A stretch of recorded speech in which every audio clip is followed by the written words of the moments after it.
So I'm sitting here with John Ellison Hartley, and John is somebody I've worked with on mastering pieces of mine before. But this recent recording with the Vienna Synchron Stage Orchestra is the first time we're working together on a mixing project. And it was a really special project for me. And I'm really happy with the final product that you delivered on both the mixing and the mastering side. And I'm just excited to join with you today and hear about the process you went through to get it to the final master. So thank you so much for sharing. No, it's brilliant, and thanks for getting me involved and just amazing music and Mm, a wonderful recording as well. mm, thank you. So I think a good place to start is if we could just walk through the project as you received it. I'd love to get a sense of the full picture, how many tracks there were, how many microphones we were dealing with, what elements look like when they first land in your session, and how Sure. you start to organize that and think about them. Okay, so when I first got the files from you, that's this folder. As you can see at the top here, we have 1,234 files to choose from. And thankfully, these are really nicely labeled. So you've got the microphone, each microphone position, which you sent me a graph and details and picture to say where all these microphones were placed, Hmm. which was very handy, particularly actually having pictures of the studio, because to see where they are exactly really does help me position these in the mix. But you beautifully went through all the edits and gave me bar by bar which sections you Right. wanted, which was absolutely perfect. Anything like this, organization is so key. And once I brought all the files in, this is just one take at the moment, as you'll see. This is take 121, Hmm. which was the main take that seemed to be pretty good. Right. And then you were selecting others around that. So that's where I started by dragging those in. And you have the Decca Tree, L, C, and R for left, center, and right. And then you had a lot of other options of room mics. So we have a left and right, and you've got a wide left, center, right. This is behind, from by memory. I think these are all behind you as the conductor. Then you've got ambient mics, and I think these were also pointing backwards. Then we're into these are front, left, and right again, all creating ambience and room. So all of those microphones there are the main Decca tree and the room and ambience. Then as you scroll down, you start getting into the close mics of all the sections. And as you can see, we've only just come down that far. Right. So but the rest of those are all spot mics. Yeah, these are Right. all spots. So Okay. again, it was just wonderfully organized. So at this point, you've just taken in the final take 121 all the way through. And then now you're Correct. going to splice in the cuts that I sent you. Yeah, this is the setting up, and I'm checking how good the recordings are. It's a bit of a gamble depending on where you're being recorded. You first go fingers crossed when you press play and you hear the files for the first time. How does it sound? Like the Decca tree on this, it sounds good. You just set it up, press play. Ooh, yeah, that's got certain things. A few little broad strokes on the EQ just to change the tone, and then you're off. Sometimes you'll have quite a bit of resonant frequencies, or the room itself isn't as good that it's in, and you can hear that more. Whereas this one, it's a lovely sounding room, really lovely players and instruments, and it's straight off. It just sounds nice and it's well recorded.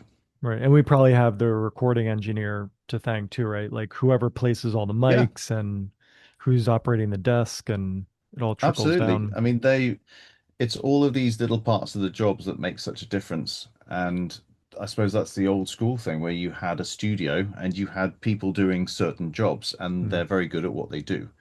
And that changes per studio, really. And sometimes you might have a really good engineer, but it's not necessarily in a great room. So mm, they could do a lot of work, but it's still not going to be as good. right. Same thing when we hire session musicians, that if they're recording in a small room and don't have much treatment and they haven't necessarily done mic placement, you may have to do quite a bit more work rather than this. As I said, really enjoyed doing this one because from the get-go, you just press play and it's exciting. Mm. Oh, yeah, I want to create that. Okay, add this. What else have I got? And it's like opening presents. It's the next one. Okay, let's get on to the close mics.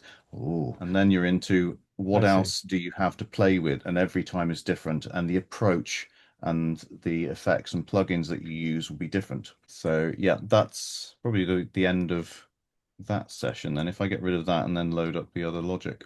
Yeah, you've spliced in all the different takes that we chose, but you can see 121 is still pretty predominant in Yes. there. So So And you've you you've just got do got, simple crossfades between. yeah, actually, that again, a lot of them, I think that one is that's just a 20 millisecond crossfade. It's done by ear. Yeah, And you could say, well, maybe I should move that one just to there because it's where it's the quietest, maybe. Um, but if it works and you move on. But there are some where I have moved.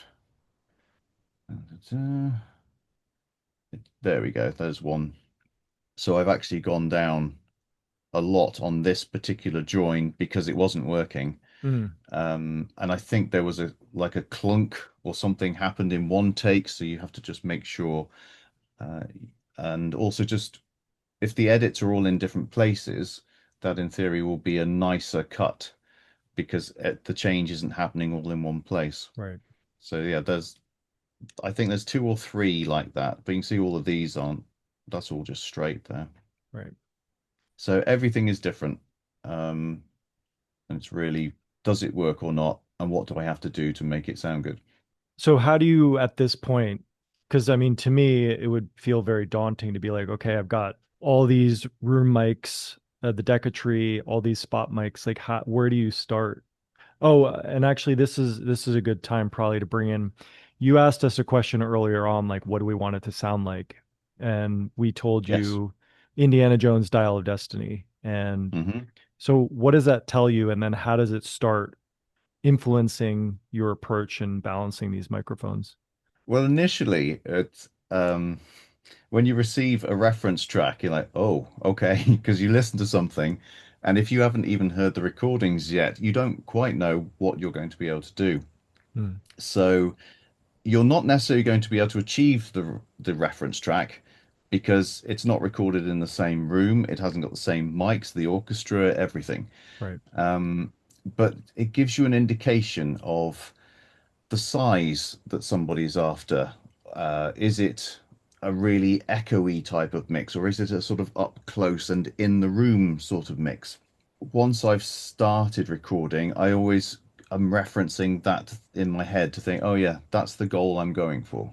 Actually getting started, if I throw that back to you, where would you start? I know it's daunting, but if you had to simplify, well, I what would probably start with the Decca Tree.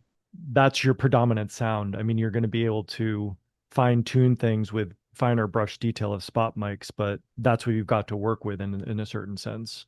yes, and that's exactly how I start. And I've just soloed the main LCR for the Decca Tree, which is these first three tracks. That's what I've set up. And you'll also see at the top here, I have a gain plugin all the way along the top. I have quite a few gain plugins on certain parts.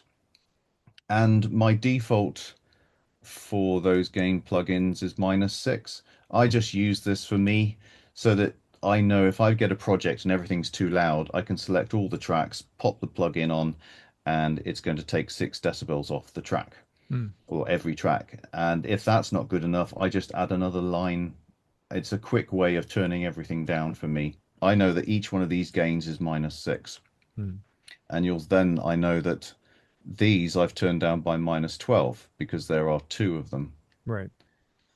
Um, and you'll see there then if I have, oh no, yeah, so I've edited that one just because I've pulled the center out down a little bit more. It ends up taking, with a Decca tree, you have the left and right, and then you have the center. And if you turn the center down, it pulls it back a bit in the mix, so you Mm, get more of a stereo effect. So if you wanted more of the middle, you'd turn the middle up basically, Mm. and that would bring that forward. Would you actually have a listen to that Yeah, first as let's well? hear what it sounds like. All right, so if we just play the Decca Tree, this also includes the double basses, which are here because they're not muted and flashing. I always do that with I can't remember the book now, BBC digital recording, um, orchestral recording book. So that did say always put the double basses in because the Decca Tree doesn't often have a certain amount of bass in. So I always just throw the double basses in and balance that up in this mix. So would you like to go from the beginning? Sure.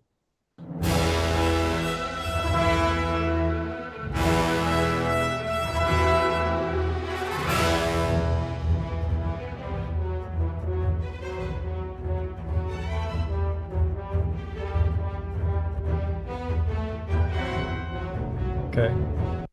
Can we hear it without the basses, just to hear what you're Oh yeah, sure. demonstrating there? Same again.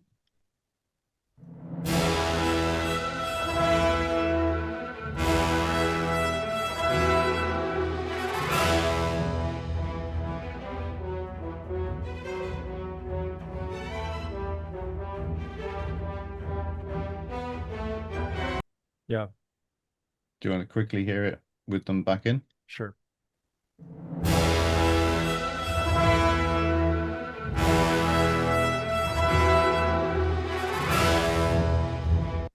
Yeah, So it just gives that extra weight yeah, to the mix in there. I suppose it's playing with it to go, okay, this is the main starting point. yeah. And then for me, it's like, what am I adding? And that can be adding the room mics, and then you're into close mics as well. And just, quote, improving the Right. mix to how you want it. Yeah, and I suppose I just also must remember that I have added a reverb to that, so that's not just the room. So if I turn that off, if I just play this again so you can hear the difference. So this is purely the microphones.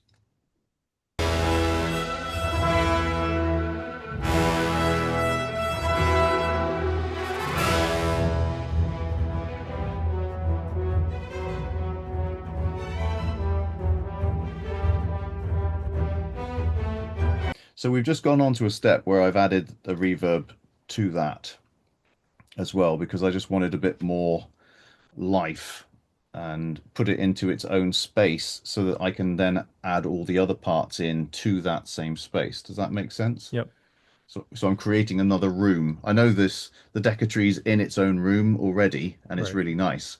But then I've got, okay, I'm putting that into this room, and then I can add all these other parts in as Mm. well, And what which reverb I'm are you adding.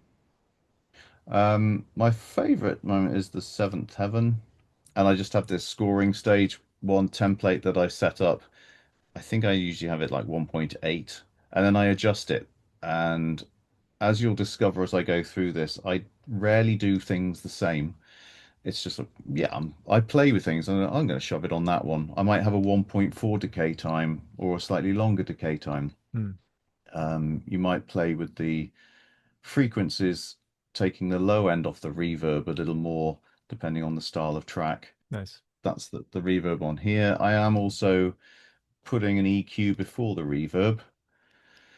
So I'm listening to the reverb on its own and playing with these frequencies. If I just play you that, so this is purely going to be the Decca Tree, I think.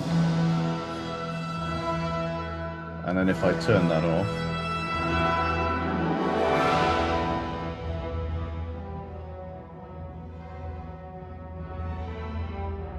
Yeah.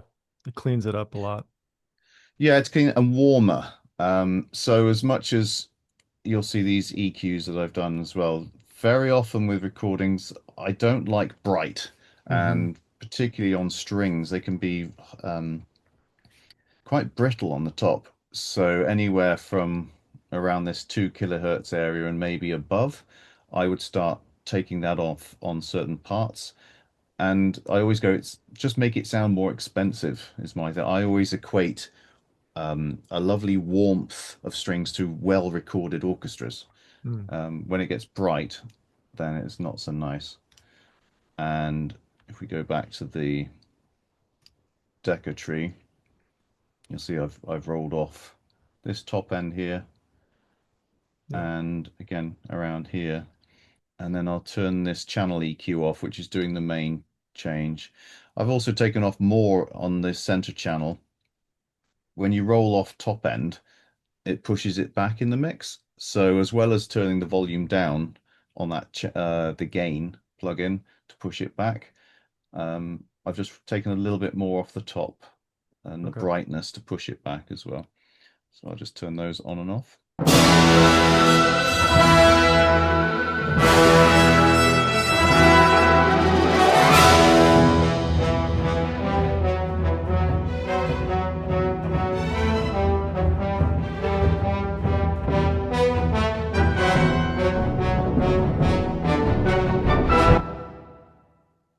It's very subtle. It is subtle. Yes, most of this stuff is quite Hmm. subtle. I can you very often I'm listening to the stereo change as well. I could slightly feel it sort of going wider without it. Hmm. But then when I put it back on, it just feels warmer Hmm. and just setting up that stage ready for the rest of it then. Oh, and just up here, I do have a little tape machine, Hmm. a UAD, one on there. More This, character. yeah, that's it. It's character, and Hmm. I'm not fussy about these. I have one starting default that I use, and I will just plonk through every option and compare and say, what do I like? And that can be in terms of sound, because this particularly can change the EQ of the sound quite a bit. You're also after the stereo image. You can have this sort of effect happening every time you hit a button and change a setting. So Hmm. that again is a personal preference. And also, I'd always say hit that bypass button whenever you apply something, because it's so easy to look at this thing that's spinning around in front of you and oh, isn't it nice? It adds that lovely tape saturation, and it's oh my. Yeah.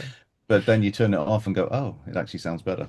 Yeah. So okay, well with that, you then have this left and right, and as you'll see on the main page, I haven't used that one. Um, oh, wait. Those mics are muted, and even these down here are muted as well, Hmm. because there wasn't a marimba part. Right. And those percussions, yeah, I can't remember why I didn't, but sometimes it's like, yeah, I don't need it. If you don't need it, don't use it. Yeah. And you don't have to use everything that you've been given, because there's a lot of microphones here. Very Right. often you'd have a Decca Tree, a wide left and right, and then you might have a really wide left and right. Right. But they've really gone to town with all of these options, Yeah. which is lovely It's because nice I could to have, have them if you do need them. yes, yeah. Yeah. Well, yeah, and I could have just gone with maybe those four and Yeah. said, right, I'm going to do that and not the others. So that is, it's playing with the mix. You Yeah. set up the Decca and then go, do I want it or not? And certainly as I was adding another reverb as well, it would be a bit too much to add more of the main room that it was recorded in for me. Again, there's no right or wrong way of doing that. It's adding to taste, and then either to your personal taste or to your taste as the client. Right. Also on the Decca Tree, we do have an SSL console by the Plugin Alliance one. Often on a mix, I will put this on every track, and then you can also randomize the channel as if it was on a big mixing desk, and every channel has its own character and sound. But I'm using quite a bit of the noise here of the channel itself, but they record the original sound signature basically. Hmm. And I've just added that little bit of an extra character onto those three parts. Mainly, this is just character. Okay. So it's simulating a physical desk, what a physical Yes. analog. Very nice. Okay. Um, did you want to hear the ambient mics, I suppose? Yeah. What's that adding? Is that something?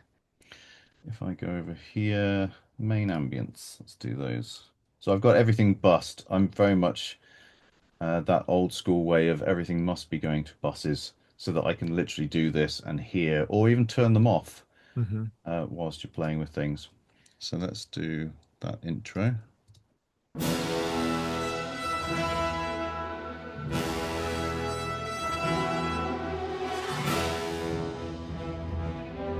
And then if I add that to the Decca Tree, and then I'll bypass it. Hmm.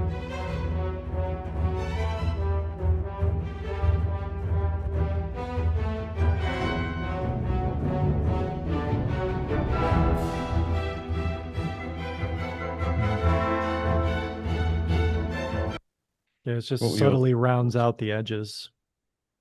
Yeah, and you're getting Um, a bit more warmth from yeah. that as well because it's not bright at all. The further away you go from something, you'll lose the top end Hmm. particularly. So yeah, but quite subtle. And you could almost say, well, I don't need to use that. It's one of those things. It's all these multiple layers that add up the whole. A bit like cooking, Right. where you've got your main ingredients, so the Decca Tree, and then you start adding seasoning. But if you put too much seasoning in, Right. it's just going to be It's disgusting. a, and that's a good metaphor right there because it's like it's the kind of thing where when you eat that soup at the end as the customer, Yeah. you you don't necessarily won't be able to break it apart and be like, oh, I'm tasting this and this, and you taste it as a whole. Mm. But as the chef, like you know, like the precise amounts and your subtlety of taste is what dictates the amounts that you use in your experience. Yeah. Um, because people definitely know when you do too much of something. Oh, heck yeah. Or But yeah. I Uh, know sometimes, but I'm that sort of cook where I will just experiment and throw things in. But it's like, yeah, I'll eat this because I've made it, but I won't be doing that again. right, Um, but this is definitely more subtle. And sometimes you might not like it. You might have come back on, what have you done there? And then right, if I turn something off or turn things down and then sent it back to you, and particularly if you gave some feedback of it sounds like X, Y, or Z, right. and then I can play with that. But as you already heard, you've got the Decca, now you've got the ambient mics as well. And again, on the main ambient mics, I just added another channel strip. I do like to mix things up, and this did something. It's quite a clean channel strip, but again, I think that will have added a little bit of image for me, and it does add some subtle character. That's about it. So yeah, if I then give you all the options, I can build that up Yep. and start with the Decca. I'll just carry on where I was.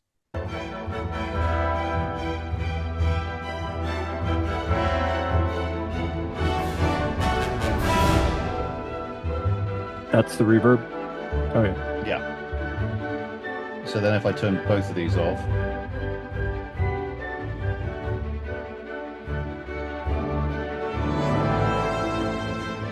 turn the Decca off. So that's all the effects that you're adding on top. Mhm. And that's the seventh heaven is, even though that's 1.75, I always feel it sounds longer Mm. than it states on the screen. So What would your guess be that the natural delay of the whole was? oof, I have no idea. It does Okay. sound very short. Yeah. And that's one thing that's really nice because I could then add to it. If you had a big, Right. spacious, echoey hall, then you're a bit Right. screwed. But having said that, I would probably then add more close mics. But Mm. it depends. Again, it's what do you get? Because you might end up using more close mics if the room was really big, because the close mics would even have quite a bit of reverb on. Right. When you're thinking close mics, looking at the pictures of the microphones, particularly the double basses, they were quite closely mic'd. Mm. But very often you can see, say, above the violins, and it's a good few feet or a meter above, or maybe more. So they're not close mics. Right. There were times where you were saying, less this or less, particularly less horns, and it's like, oh, because it's all the compromise. With a live orchestra, you have everything on every mic, Right. apart from the harp, which was isolated, as we'll get to later. Yeah, sometimes you just haven't got that isolated recorded part. Whereas if suddenly you've got the orchestra and then you have a separate recording made, then you can blend that in and really give it a proper solo. Hmm. Um, but everything has a spill on it in this. I mean, if I just play this viola part, there we go. I'll do all the violas, the VAs there.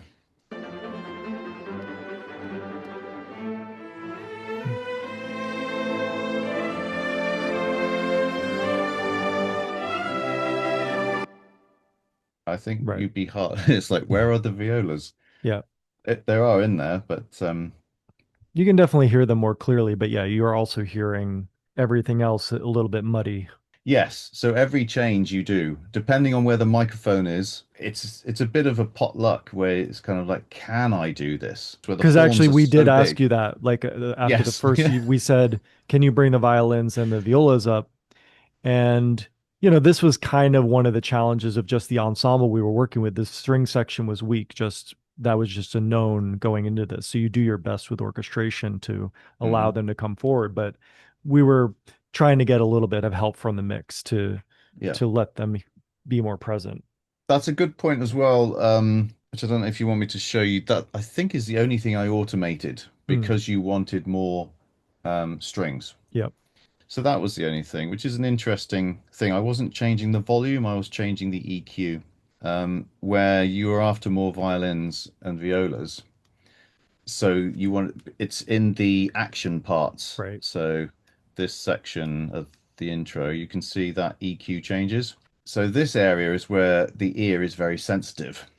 So rather than turning everything up, I've turned this down because it was too bright for me as the overall sound.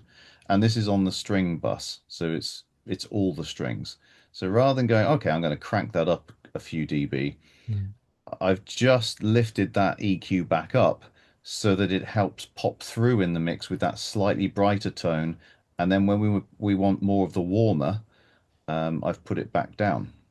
mm. So if I just play that little bit, you'll just see the EQ move. Yep.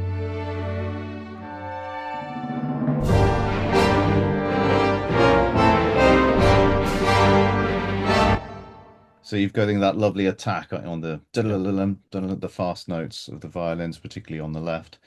If I just solo that so you can hear just the strings and the difference.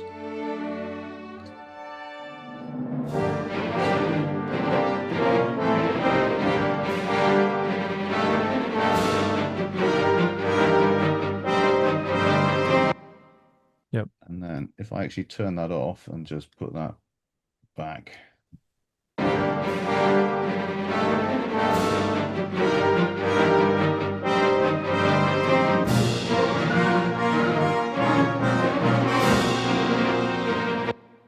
Yep. So hopefully you can hear that difference. Hmm. It's quite subtle again, but it just gives that bit of edge when Yep. you wanted a little bit more of aggression going on. Yeah, because you're right. Every time that we were asking for that, it was we really wanted to hear the movement of the strings. It wasn't necessarily the pitch or anything. I mean, obviously it's the pitch, but it's that the rhythmic element. Yes, and again, if I was turning up all of the strings, then you're turning everything else up as well. So Right. um, the strings were nicely recorded in there. So it's like, okay, can I do this? And, oh, okay, yeah.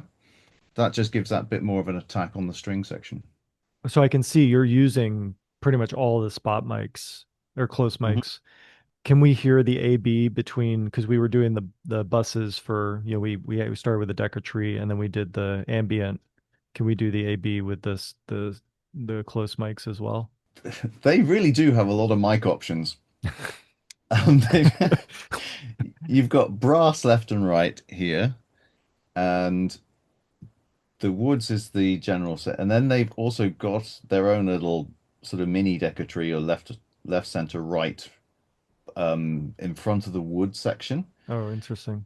Yeah, it's looking at all these different options. Or do you want to hear all the close mics? Yeah, let's hear the close mics.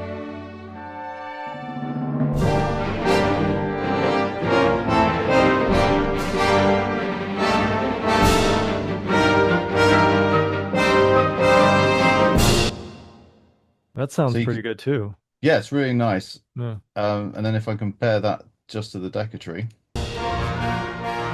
Uh-huh. but you can hear that the close mics actually don't sound that close. That was my point Right. Yeah. earlier. Hmm. It's not like it's right in front of the instrument and dry. Yeah. So you're now dealing with almost a different sounding room. It's definitely brighter. But it's that this now was with your reference. it was more what I like as well. Sometimes you get those really wonderful recordings where things are just up front, but they're in a room, so they've got a nice room reverb around them, but they still sound up front. Mm. And that's what I was using all these other mics for, because the Decca Tree does sound quite spacious and set back a bit. So yeah, if you've got these strings, so I will have set this up.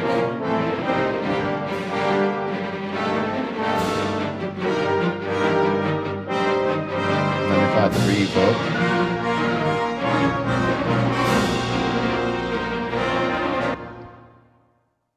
so you can hear that there's actually quite a bit of reverb on there, Mhm. but it does sound quite lively and up Yep. front.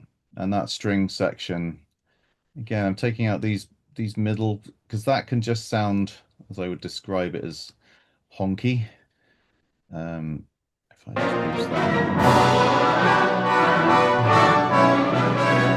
that, just not a nice tone.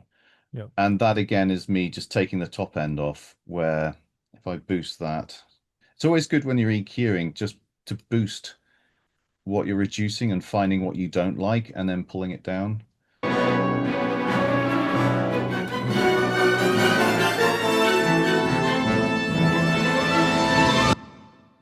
So you could hit, there's the harmonics and the bright, particularly the trumpets. So the trumpets are on the strings part. As I said, everything's on every part. So I wanted to set up the strings as I want them. I wanted them warmer. So I'm pulling back some of that, but I'm also taking away some of the trumpets and Mm. all that brass that's going on. Oh, the also processing for a bit of character.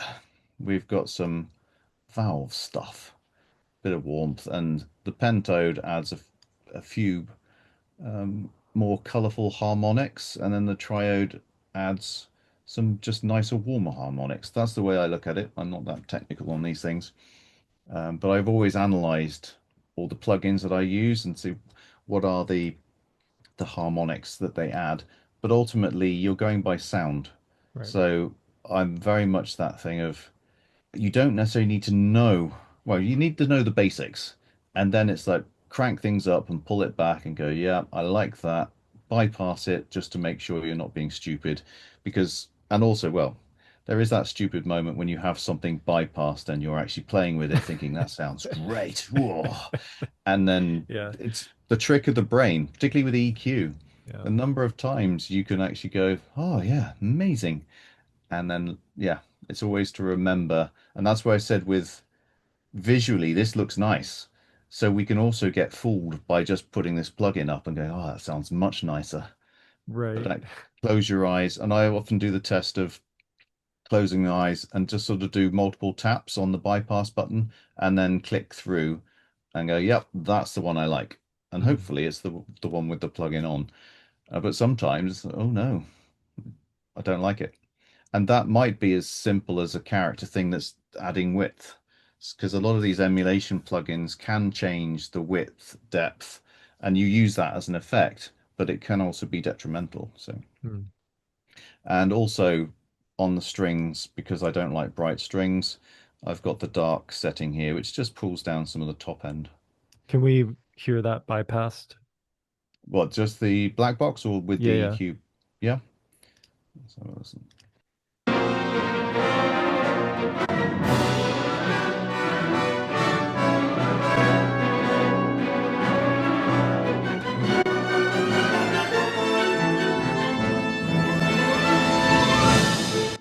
For me, it's a bit like a very soft compressor where it just sort of gels it together. Mm. And certainly I could hear the less brightness, or you could say a bit more warmth. It just seemed to have a little bit more body in it. And Hmm. yeah, subtle. I mean, there's all of these things. It's that thing, if you turned everything off, there would be a massive change. You sure? Um, Yeah. Mm. so, I mean, there's so many parts in here. And I do, as you can see by all these EQs along the top, some people wouldn't do that, but I just roll off the low end a lot using the low cut. So on here, I just don't like rumble. It's a bit like when you're mixing orchestra with samples and you've got like the piccolo or the tambourine and the lorry went past when it was recorded in the studio, and there's Mm. this massive sub. So I just, if it's not there and it's not useful, I don't want it. Yeah. And particularly on these close mics, I'm after the sound itself. So if the sound was around here, I don't necessarily need as much, and I definitely don't need this if there isn't any bass end. Let's take a look at the harp now, because this was a kind of an outlier for the session because it was in an isolation booth. So, Yeah. So that is like having, as you would on at home with MIDI right. and your sampler instruments, it's just isolated all on its own, which was great because we could play with it on it and make it do its proper thing. Because sometimes that would get lost in the mix if it was recorded at the same time with everything else. I think the first notes that I heard in some of the earlier mixes was it just standing out too much. Like when you could really hear it, like at the high notes of the gliss, when it really stuck out, it didn't feel like it was sitting in the same space as the rest of the orchestra. So what did you do to get it to? Yeah, it was. I mean, first you've got the EQ, which, as you'll see, it's I'm rolling off that low end and also taking this brightness off because it is quite bright. Hmm. Let me just turn that gain back on, which you do like. You do lose quite a bit of volume when you take all this off, and then compare that.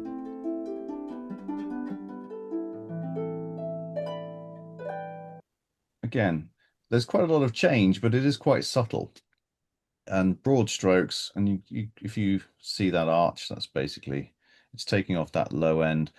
It's a little bit boxy tone down here, which I didn't like, and then taking off the very brightness at the top because that was to make it try to make it sit into the mix. Hmm. So otherwise, if it's bright things come forward in the mix, and if when everything's on the stage, you don't want it as if the harp's sitting right in front of the orchestra. Right. So that's why I rolled this top off. I then added um, this channel strip, and that boosted the level quite a bit by putting it onto the mic input settings. So that's boosted that. I've then added the top end here. So again, there's this thing where you can set up something and remove this top end. And I just thought, well, on this particular channel strip, I like the sound of these EQs, and it just added a little bit of character on top. I'm also doing a bit of compression as well. So if I just play that, yeah, okay.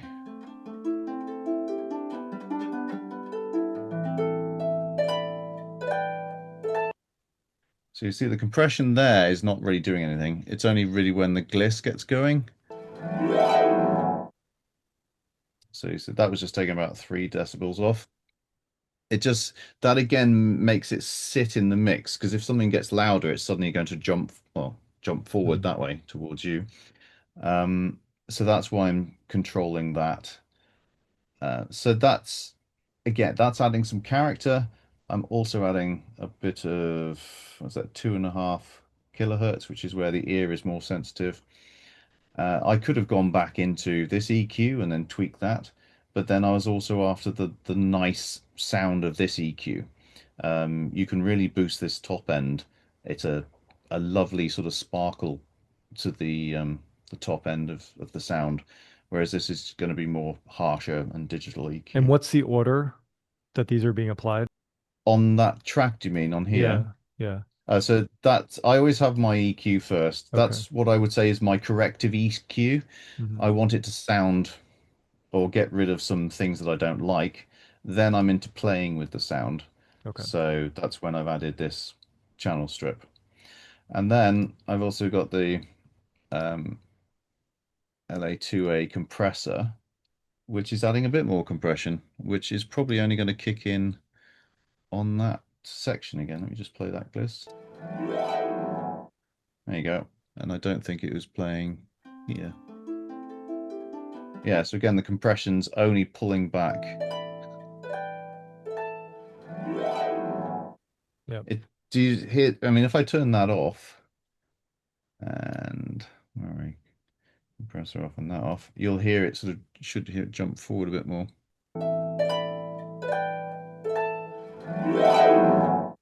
Can you hear that? It's Yep. Yep. that sort of thing. So So it keeps it more that's even. just controlling. Yes. As if also because it is close mic'd, you're going to get more dynamic range and up and down. Whereas if you mic from a distance, the it's almost like you have a compressor on a sound. You Mm, don't get um, the difference in dynamic range when you've mic'd something further away. So using the compressor here would be like trying to generate as if it was recorded more from a distance. As you can see, these reverbs, wait, that's like -6, say, for these instruments, but they're already wet within the room. right. And this one, you can see I've just cranked up full. So this was what you first heard and within the mix, and it was still quite close. You could hear it pinging away on that sort of brightness, and it didn't quite slot in, but I quite liked it. But that's again, what I like isn't necessarily what you like. Right. So you were like, yeah, sure. The harp is not quite right. And we went, was it like backwards and forwards twice, I think, on Yeah. that just to get it sorted. And I was like, oh yeah, I know what you mean. So you can now hear the reverb and without.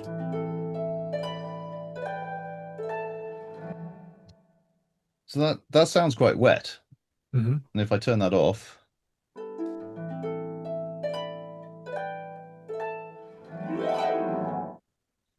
so if I put that back in the orchestra dry, should I turn it up? Let's plonk that here, just for this example. It'll just make it stand out a little more.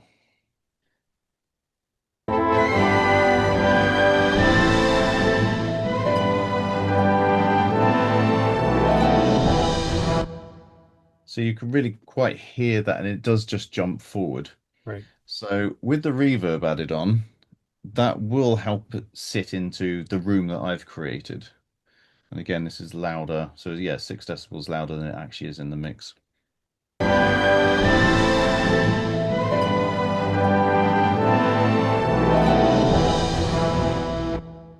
Yep. So you can really hear the wash of the reverb um, when that's actually playing.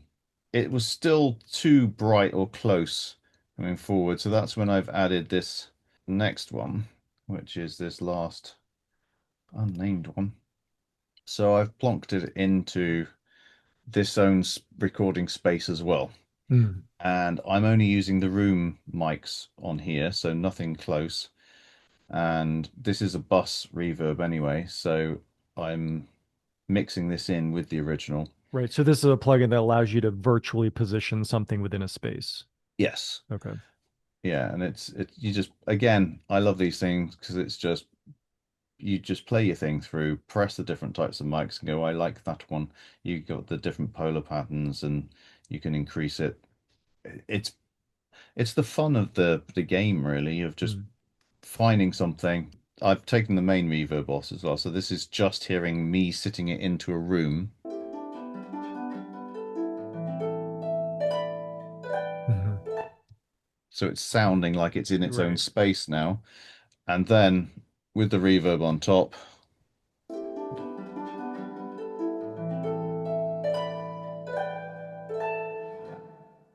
Nice. and that's what you went with in the end. And it's like, yeah, it's it's all this game of playing with what do you want and how do I get it there. Right. So the EQ was setting the sound, tone, the Avalon a bit of character, and along with the other compressor to make it sit in the mix. And then the reverbs generating the space that it's in to give you the illusion that it was recorded at the same time in the same Nice. space. It's really cool. So at this point, with what everything we've gone through, I mean, are there any more significant elements to the mixing before mastering comes into play? You've got mastering, which is just on the stereo track, but I always look at mixing as the further step back. You have the ultimate control. So Mhm. when I'm mixing, I tend to, again, it's a subjective thing. I believe that I'm sort of ending up at the master stage when I mix. That's not to say it is a master, but then it is the master mix. So when I come to master, it really should be about double checking. Have I missed anything? Having that mastering mindset of quality control is the tone right? And I did do little EQ tweaks on the mids, I think, when I did this. And then you're adding character, bit of compression, gelling everything together, getting the level right, and then that's it. Yeah, when I master something I've mixed, that I really shouldn't be doing a lot. If I am doing a lot at the mastering stage, and I've not done a great job at the mix. So something like this, the what was it? You've got the bass drum. I might have to do this at the mastering stage if you're thinking, gosh, that bass drum isn't enough. But then if you boost the sub or the low end on the Right. entire mix, then you're boosting everything else. Right. But this bass drum,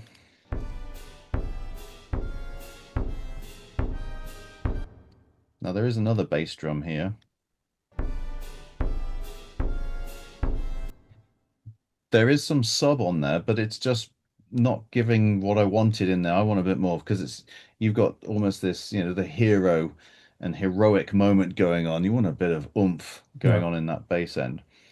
So I've EQ'd a little bit of that top end because I didn't want the brass and all the other bright stuff. I was just focusing, I want more low on this particular channel.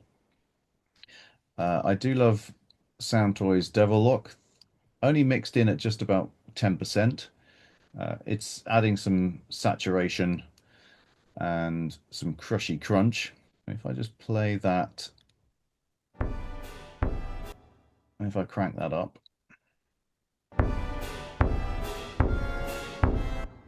just adds more attitude. Yeah. And then, as I said, I tend to do like a very subtle parallel compression with this. Always just adds a nice little edge to something that's percussive. And then Waves, Submarine. I just find this really easy to go to add some low sub. So you're setting anywhere from 135 hertz and down. It's going to be adding one. You can also add a second sub, another octave lower than that, but I don't want to. And if I change that to wet, oh, here we go. Now, if you can hear that. Yeah. So quite subtle again. It's not boom boom, but then mixed in 50%. Oh yeah. Yeah. Gives it more fullness and weight.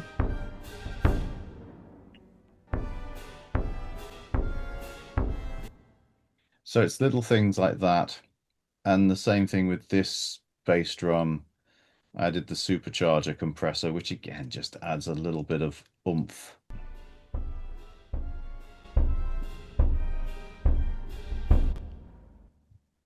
I just wanted that little bit more low end So energy and boom. And what have I got on there? Oh, the timpani, I've added this lovely little parallel aggressor, which mm, again, it's another thing that adds a bit of character because I wanted it was a bit tame. yeah. So if I just play, right, nice. So yeah, that's a perfect example of a close mic, or this is your timpani, but actually you're getting quite a bit of the rest of the orchestra in Hmm. there. Now with that parallel aggressor,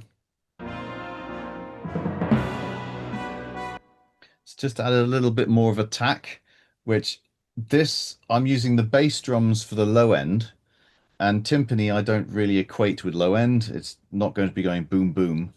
But you want that little snap Yep. of the sound of that timpani, and I've just used a bit of that to give it a little bit more edge, so it pokes through the mix, so you can actually hear it. Can we do bar 100 to 103 and just like kind of toggle it on and off during that time? Oh, so do you want it with the whole orchestra? No, just the timpani. Just the temp, yeah, okay.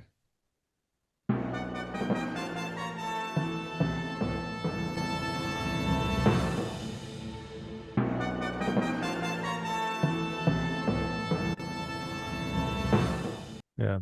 So quite subtle, but as I said, the brighter something is, the more forward it comes in the mix, Mhm. and that's a bit like the string section earlier, where just boosting a little section, and it doesn't have to be the bright bit. You might actually do a low end or whatever part it might be of a sound that you want to stand out. So EQing that section, and the same thing. I mean, these are going to add the harmonics higher up, Mm. which means it'll yeah come forward in the mix more.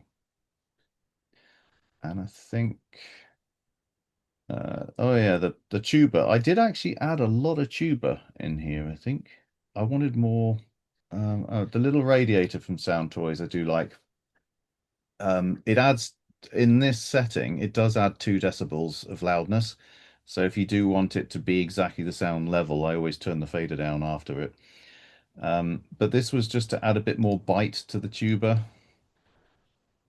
So if I turn that off, so this is without.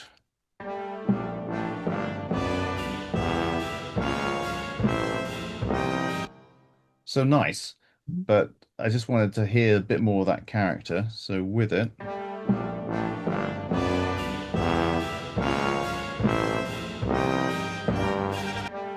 Yeah. just adds that Yeah. little bit more brrr Sounds good. tone coming through. So that's a really lovely plugin that I find you can just pop on if you want something extra. Same with this one cello part. Right, so at the cello point, it's like I haven't got much cello. Now I could just shove that up, but I've got the woods in there as well, and I didn't want to do that. So just adding the little radiator when the solo comes in, it just has that little bit more bite and clarity. Mm.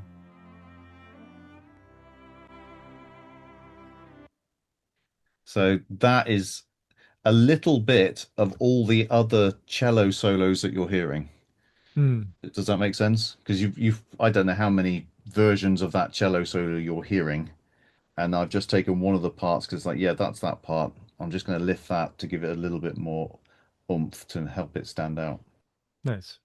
And I think that's most of that. Um, so the brass, I've got Waves Kramer tape on there. Again, character. This adds a little bit more harmonic detail on the top, particularly at the 15. Let's hear that Uh, at 61 bypassed and on yeah, sure. 61.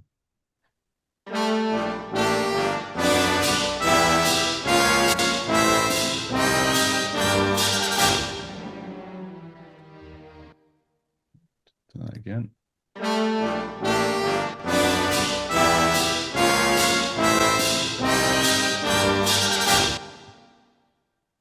Again, the harder you drive a tape, it'll naturally add a little bit of compression as well. So there will be very subtle bit of compression added Mm. the more it gets up to the zero. And these are again just character with a bit of the drive in there, so it's adding some more harmonics and character in here.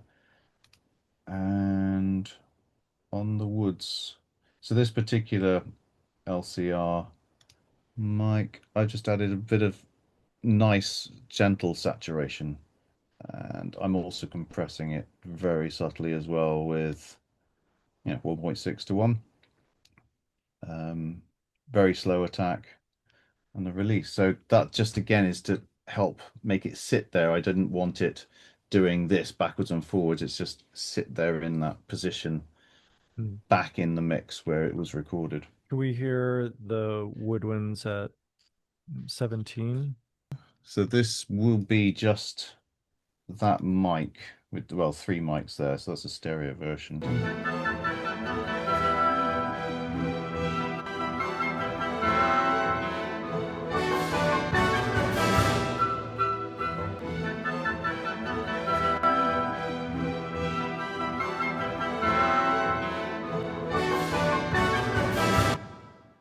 So I don't know if you can hear without it, you can hear more of the individual parts doing this. Hmm.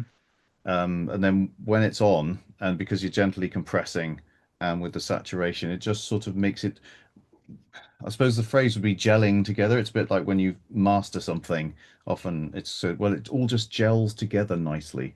Right. So I just wanted it all to sit and stay back there in the mix in one place.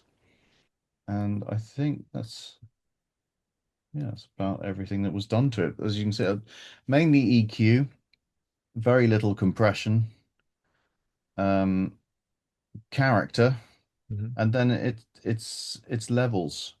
And you see this section here, even though it was recorded at the same time, they have two lots of minus sixes, so that's minus 12, whereas all these with one gain are going down minus six. Right. So it's purely, I didn't want that section. It was too much. Yeah. Well, it's very insightful. It definitely is very instructive as well to just see all these little details that go into it. And also, it's nice because I can start to recognize the art, right? It's like you're a composer as well in a sense. Have your Yes, you're diff crafting it. Yep. But having never really seen the level of detail that goes into it and exactly the knobs and things that you're playing with, I didn't wasn't able to have that level of appreciation for it. Yeah, I suppose until you see it, you never know um, how much has gone into Mm. a job or not. And it's like, well, there you go, it's done. And you have no idea if I spent an hour or 10 hours or something on a track. Yeah. And I'm very much that sort of person where I'd rather have less money and then go back the next day and spend a bit more time having another listen and then do another little tweak and then just um, because that's part of the art and it's also Mm. your music, it's your art.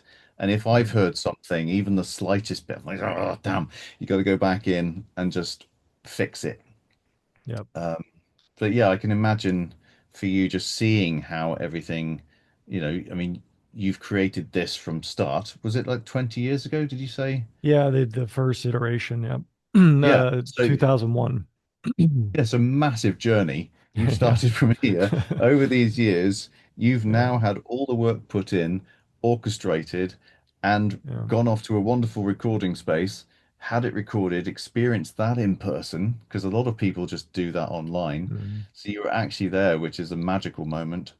Yep. And then to have this, so yeah, I can understand, just under for you seeing the process must be Yeah. really quite cool. It's very nice. So you already talked a little bit about mastering me. Is there anything else that you would want to say about that final piece other than what you've already touched on? Mastering to me is mixing and mastering are very similar. They all use the same techniques. Mm. They're just done in a different way. Very often, mastering is more subtle. Depends, this is quite a subtle mix, but you can do some really crazy things in certain mixes. So mastering is that quality control check, and the mixing is then to see what can I do to improve even more the work that's already been done? And as I said, in most parts, if I've done my job right in the mix, it's those very subtle things, a bit more character, double checking the EQ and just making those few adjustments and then making sure it's at a good enough level. We haven't done a stupid loud master. It's not squashed because okay, what's the point of having all that amazing recording and then squishing it? Right. So it's still got some really lovely dynamics and then put it out and let people enjoy it. Beautiful. Well, thank you so much, John. This was really amazing to see. Brilliant. No, thank you very much. It's wonderful to do it with you, Eric. It's great. And thanks very much for getting me involved.